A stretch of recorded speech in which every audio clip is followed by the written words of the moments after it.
Dün gece neredeydin? Hoyratım beni yaktı. Ağlarım, sızlarım, sensiz ömre yanarım. Ağlarım, sızlarım, sensiz ömre yanarım.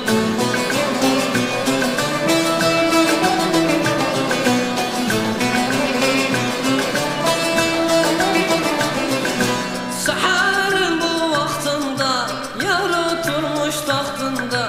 Neydi de başıma geldi bu cahillik vaktında? Neydi başıma geldi bu cahillik vaktında?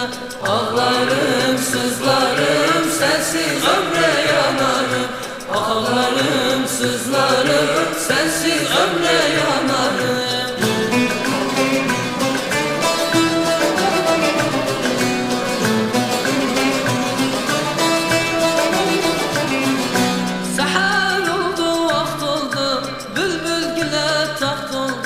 Ötme bülbülüm ötme, yar gelecek vakt oldu.